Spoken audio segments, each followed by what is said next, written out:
우주36 중학교 학생 여러분 안녕하세요. 이제 2학기 인성 수업이 이제 몇 번째 진행되었는지 한 5번째 된 것 같아요. 그죠? 이번 시간을 잘 들어서 여러분의 마음을 잘 지키고 그리고 긍정적으로 바라보는 우리 친구들이 되면 좋겠습니다. 오늘은 경제를 바라보는 시각이라는 제목으로 인성 수업을 시작해 보도록 하겠습니다. 자, 경제는 돈인가요? 세상이 돈으로 움직인다고 여러분 생각하나요? 많은 부분 그렇다라고 생각할 수도 있겠죠. 화폐가 생기기 전에는 물물 교환을 했습니다. 그렇죠? 그러다가 가치를 저장해주는 화폐가 등장하면서 그리고 요즘은 전 세계가 뭐가 주도하고 있죠? 미국 달러가 선도하고 있습니다. 그리고 최근에는 블록체인 기술을 활용한 뭐까지요? 비트코인까지도 거래되고 있는 것이죠. 어느 면에서 보면 돈은 경제의 일부가 될 수 있지만 경제가 돈이다, 뭐 다 돈이다 이렇게 말할 수는 없겠습니다. 어떻게 보면 경제는 게임이라고도 볼 수 있을까요? 네, 그렇게도 바라보는 사람들이 있습니다. 사람들은 큰 노력 없이 큰 돈이 생기면 어떨까라는 꿈이 있어요. 여러분들도 그런 꿈을 갖고 있나요?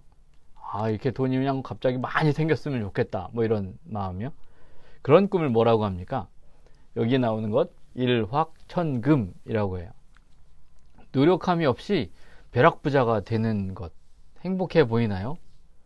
이거는 어떻게 보면 노력하지 않았잖아요. 정직하지 않았잖아요. 자, 로또를 사는 분들도 있어요. 이게 맞겠지. 근데 어떤 분이 얘기합니다. 로또를 사는 것은 동전 250개를 들고 3층 정도의 옥상에 올라가서 바닥으로 던졌을 때 이 동전 250개 모두가 이렇게 옆으로 서는, 그렇게 설 확률이라고요. 과연 그렇게 가능할까요? 네. 카지노 도박장에 가서 돈을 걸고 게임하는 분들도 있어요. 그것도 노력이라면 노력이겠지만 긍정적인 노력은 아니면 분명합니다. 자, 2010년에 유럽 중앙은행에서 개발한 에코노미아라는 경제정책을 어떻게 이끌어갈 것인가 라는 게임이 있어요. 이 게임은 매년 2%의 경제성장을 이루어야 돼요. 그래서 정책을 어떻게 적용할지 그리고 어떻게 이끌어갈지를 생각하면서 선택하는 게임이에요. 뭐 다른 나라를 공격하기도 하고요. 뭐 이렇게 하게 되는데요. 유로 내의 나라들에서 경제 수업 시간에 이 플레이를 했다고 합니다. 이 게임은 정책적인 큰 틀을 다루고 있는 반면에 또 다른 게임이 있는데 이 게임을 소개해 드릴게요. 위코노폴리라는 그런 게임인데요. 알위스사에서 개발했습니다. 부루마블 여러분 해봤나요? 되게 재밌죠. 막 어떨 땐 땅을 사고 뭐 이렇게 거기 호텔을 짓고 그 다음에 건물을 짓고 하면서 계속 거기를 통과하는 사람들에게 어떻게 해요? 돈을 이렇게 벌어들이잖아요. 그 게임과 유사한데 다른 점은 경제 위기를 해결하기 위해서 자기한테 부여되어 있는 그런 미션들을 그리고 그런 그 회사들을 잘 운영해가지고 홍보하고 기업을 유치하고 나하고 맞는 팀을 계속 찾아다녀야 된다는 거예요. 그래서 경영하고 그 다음에 상품을 생산하고 판매하면서 이런 마케팅 과정도 다 포함하고 있는 게임이라고 해요. 페이스북에 보면 중고등학교에서 게임하는 영상을 볼 수 있습니다. 벨소리가 땡 울리면은 학생들이 막 자기의 뜻이 맞는 사람을 찾아가서 계속 토론해요. 이렇게 해서 우리는 이런 유치 노력을 합니다. 이런 그 경제 위기를 해결할 수 있어요 라고 합니다. 참 생산적인 게임이죠. 그죠? 자, 그런데 이런 게임도 있어요. 자, 앞에 오는 게 뭐예요? 보니까 탱크예요. 그죠? 부딪히면 어떻게 되죠? 끝장나요. 근데 탱크가 피하네요. 자, 이 사람 이겼다 이렇게 생각하고 있습니다. 서로 마주보면서 이렇게 달려옵니다. 탱크가 달려오는데 마주보면서 막 가는 거예요. 부딪히면 모두 다 망하죠.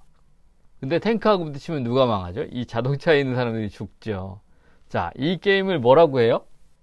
치킨 게임이라고 합니다. 자존심 게임이라고도 할 수 있습니다. 서로 자존심을 지켰지만 어떻게 됐어요? 서로 자존심을 지키면서 최선을 다했어요. 근데 결론은 손해가 막 심해요. 둘 다 최선이 아닌 게 되어버렸어요. 자, 이제부터는 집으로 걸어가야 돼요. 간지는 나지만 자존심은 지켰지만 서로 죽자는 게임이에요. 사소한 일에 목숨 거는 친구들이 있는데 감정이 아니라 이성적으로 판단하기를 바랍니다. 그런데 이 치킨 게임은 두 명의 경기자 중에 한쪽만 포기한 사람이, 이 포기한 상대방이 이득을 보게 되는 게임이에요. 각자의 최적의 선택이, 즉 선의 선택이 다른 쪽의 경기자의 행위에 의존한다는 게임이에요. 그러니까 나는 안 바뀔 테니 네가 바꿔. 상대방도 나도 안 바꿀 거야. 네가 바꿔 라는 거죠. 내가 포기하면 상대방이 이득을 보는 거예요. 자, 상대방이 포기하면 내가 이득을 보는 것이죠. 자, 이런 이야기 들어본 적 있나요? 악화가 양화를 구축한다. 뭐예요? 악화가 양화를 구축한다. 무슨 뜻인가요? 여기 화면에 써 있죠. 특히 구축이란 말을 우리가 좀 다르게 생각하는 것 같아요. 구축이란 말은 이렇게 쌓아 올린다라는 뜻도 있지만, 여기에 이 구축이란 말은 이렇게 다른 의미가 있습니다. 혼동하는 친구들이 많은데 오늘 그 의미를 확실하게 알려드리겠습니다. 이 법칙은 그레샴의 법칙이라고 말합니다. 영국의 경제학자인 토머스 그레샴이 1500년대에 발표했어요. 이 사람은 왕립 학자였어요. 경제 이론을 가진 사람이었는데 그걸 가르치면서 이 이론을 얘기했습니다. 자, 그 말은 뭐냐면 가치가 나쁜 돈은 가치 높은 돈을 몰아낸다는 말입니다. 구축이란 말이 바로 몰아낸다는 뜻이에요. Bad money drives out good 입니다. 그러니까 나쁜 거를 몰아내는 거예요. 어떻게 그런 일이 생기는지 한번 바라보겠습니다. 여기에 서로 대등한, 즉 같은 가치의 돈이 있어요. J와 A가 있고요, J와 B가 있어요. 네, 둘 다 돈이죠. 근데 A는 질이 좀 나쁜 주화고 B는 질이 좋은 금화예요. 사람들이 생각할 때 어떻게 할까요? 둘 다 같은 값입니다. 그죠? A의 소재 가치가 B의 재질 가치보다 훨씬 낮아요. 당연히 A의 생산 원가도 B보다 훨씬 싸요. 자, 사람들은 둘 다 같은 값이다 생각하면 뭘 더 원할까요? 이걸 더 원할 거예요. 왜? 얘가 더 비싸잖아요. 그죠? 금화. 쟤는 듣보잡 이렇게 되니까. 자, 그렇죠. 둘 다 B를 더 좋아할 것입니다. 그런데 사람들은 남한테 지불할 때는, 즉 다른 사람한테 가는 거는 질 나쁜 거를 주고 내 주머니에는 좋은 걸 넣는 거예요. 자, 실질적으로 높은 뭐를 챙겨 놓으려고 그래요? 얘를 복원하려고 하니까 시간이 지나면 지날수록 B는 점점점 사라져가고 A만 시중에 다 남는 거예요. 이것이 같은 값일 때 벌어지는 상황입니다. 즉 시간이 지나면 얘는 이제 시장에서 볼 수가 없어요. 희귀해요. 근데 아카인 여기만 통용이 된다는 사실이죠. 같은 값일 때입니다.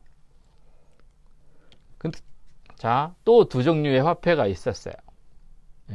A는 은화였고요, B는 금화예요. 둘 다 무게는 1g이에요.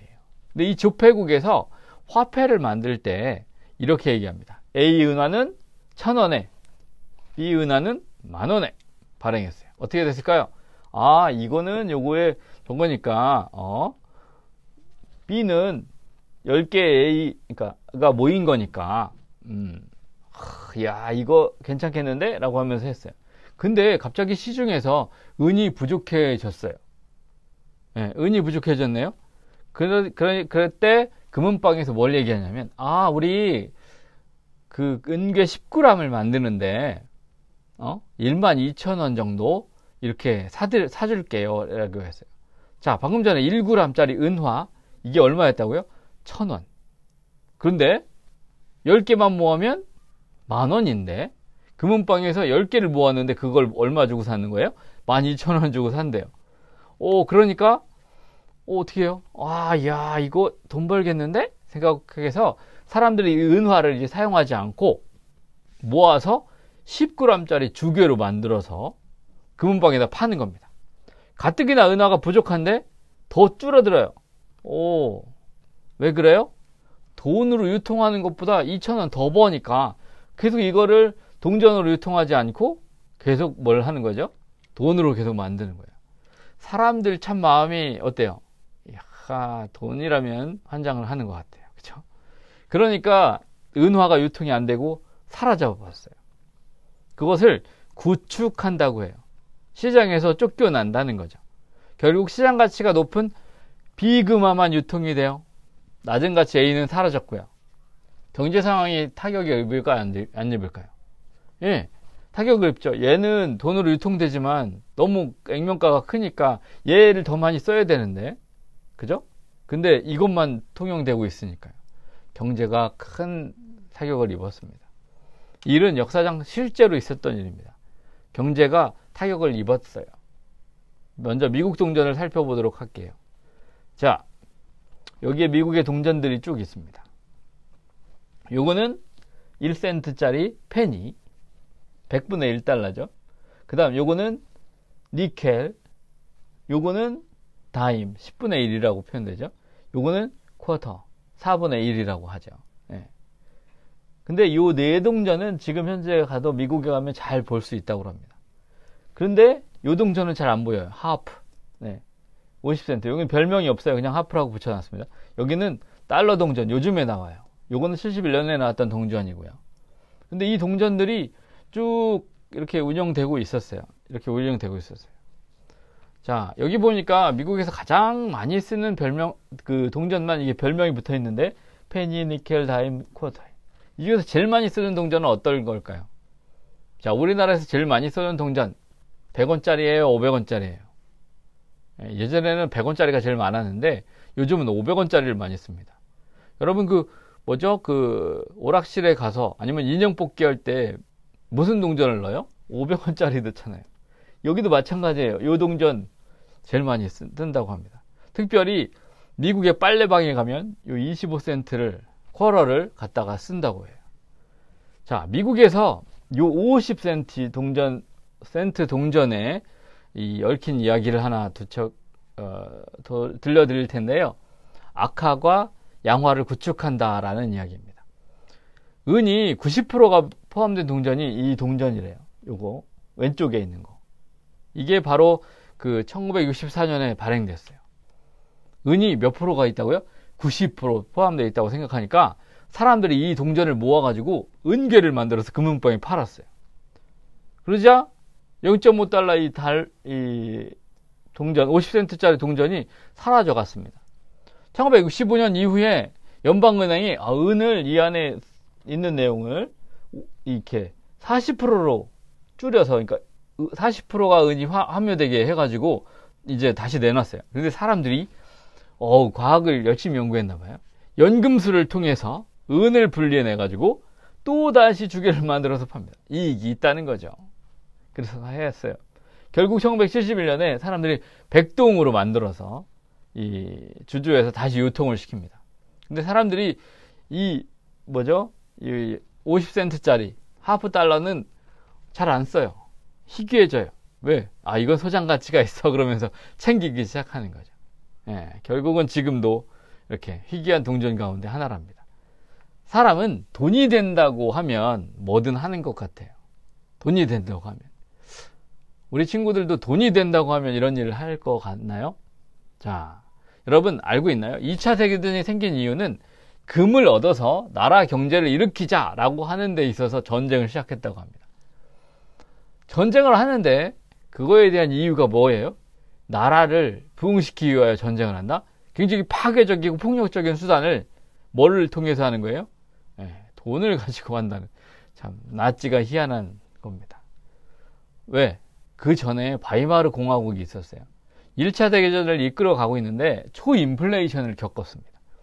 화폐 가치가 붕괴해서 물가가 몇 배가 놀랐다고요? 1조 배나 치솟았어요. 그래서 화폐 가치가 하락하니까 애들이 이렇게 돈을 블럭으로 가지고 놉니다. 쌓기 놀이하고 이렇게 했어요. 돈다발 가지고 놀고요. 그리고 벽지 대신에 돈을 도배하는 게 더 저렴해졌다고 해요. 자, 이렇게 되면 이 나라 경제는 어떨까요? 꽝이에요. 망했어요.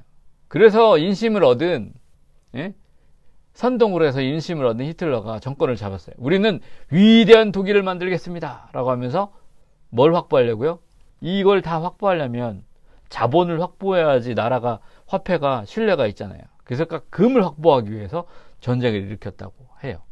자, 이 달러입니다. 얼마일까요? 어우, 숫자 세기도 힘들어요. 하나, 둘, 셋. 와, 이거 정신없죠. 2008년에 발행된 짐바브웨 100조 달러 지폐입니다. 발행할 당시 이 지폐의 그 가격 얼마일까요? 우리나라 돈으로 15,000원 정도였어요. 근데 몇 달이 지나자 환율이 높아져서 돈의 가치가 쭉 떨어졌어요. 우리나라 돈의 100원 가치가 되었습니다. 그래서 이 나라는 이 지폐를 이게 뭐라고 해야 되나, 이렇게 무게로 달아가지고 막 거래하고 그랬어요. 자, 당시에 짐바브웨는 1천억 짐바브웨 달러로 달걀 3개를 샀어요. 근데 다음 달에 갔더니 1천억 짐바브웨 달러로 달걀 1개도 살 수가 없었대요. 자, 그래서 짐바브웨는 이걸 해결하기 위해서 어떤 마음을 가졌냐면, 우리나라 돈을 사용하면 점점점 힘들어져 가니까 차라리 미국 달러를 쓰자. 그래서 미국 달러를 사용하면서 이 인플레이션을 해결했다고 합니다. 자, 이 지도가 IMF가 세계 각국의 물가 상승률을 보여주는 그러한 조사한 내용을 지도로 나타낸 겁니다. 초록색이 짙을수록 어떤 나라예요? 디플레이션 상황이에요. 물가가 안정적이라는 얘기긴 하지만 저성장한다는 얘기예요. 그런데 이 주황색이 짙을수록 뭐예요? 물가 상승률이 여기 요런 색깔은 3에서 10%, 요런 색깔은 10에서 25%, 요 색깔은 20% 이상 이렇게 되는 거예요. 이 나라 중에 이란이란 나라 여기 있잖아요. 여기는 지금 물가가 34% 올라 있습니다. 수단이라는 여기 나라 있죠? 이 나라는 81%. 여기 베네수엘라 있어요. 여기 베네수엘라는 15,000%입니다.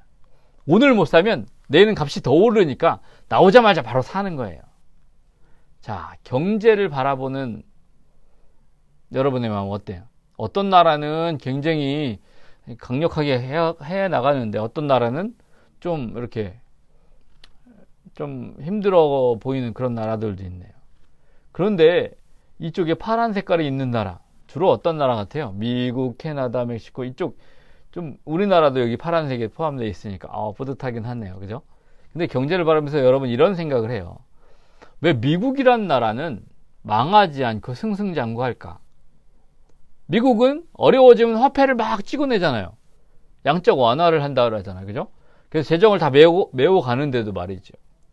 여러분도 여러 번 어떻게 생각하세요? 미국이 왜 이렇게 계속 승승장구할까요?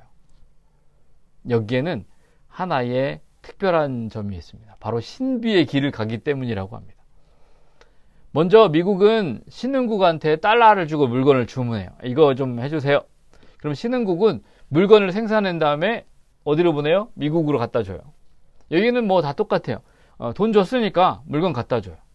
그런데 신흥국이 달러를 딱 받으면, 송금 받으면 이 나라에서 자기 나라로 이렇게 바꿔서 써야 되잖아요. 근데 자국통화가 달러를 너무 많이 보유할수록 어떻게 해요? 자국통화가 비싸져가지고 수출이 힘들어지거든요.